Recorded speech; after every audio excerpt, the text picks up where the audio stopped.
சென்னை மாநகராட்சி ஆண்டுதோறும் மக்களை வரியால் வாட்டி வதைத்து சாதனை என மார்த்தட்டி விளம்பரம் செய்து வருகிறது.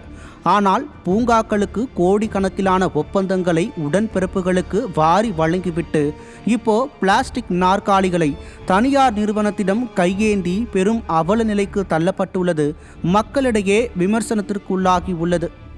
2024 ஏப்ரல் வரை சென்னை மாநகராட்சியின் சொத்து வரியாக சுமார் 505 கோடியே 21 லட்சம் வசூலாகி உள்ளது.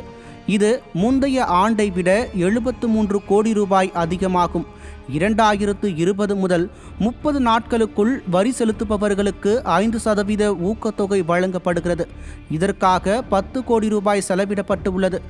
வரி வசூல் நல்ல நிலையில் உள்ளதாக மாநகராட்சியே கூறும் நிலையில் பூங்காக்களுக்கு தமிழ்நாடு பிளாஸ்டிக் உற்பத்தியாளர்கள் சங்கத்திடம் இருந்து 100 பிளாஸ்டிக் பெஞ்சுகளை நன்கொடையாக பெற்றுள்ளது மாநகராட்சியின் நிதி நிர்வாக தோல்வியை உலகறிய செய்துள்ளது.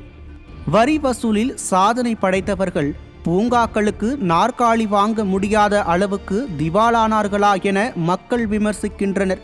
கழிவு மேலாண்மையில் செலவு செய்ய முடியாத மாநகராட்சி பிளாஸ்டிக் கழிவுகளை பிரிக்க தனியார் நிறுவனங்களை நம்பியிருப்பது மற்றொரு விமர்சனமாக உள்ளது. இந்த நிலையில் சாதனை என மார்த்தட்டும் மாநகராட்சி மக்களின் வரி பணத்தை முறையாக பயன்படுத்தாமல் தனியார் நிறுவனங்களிடம் கையேந்துவது சென்னை வாசிகளுக்கு நகைப்புரியதாகவும் வேதனையாகவும் உள்ளது. இது மாநகராட்சியின் நிர்வாக சீர்கேட்டை பறைசாற்றுவதாக மக்கள் விமர்சிக்கின்றனர்.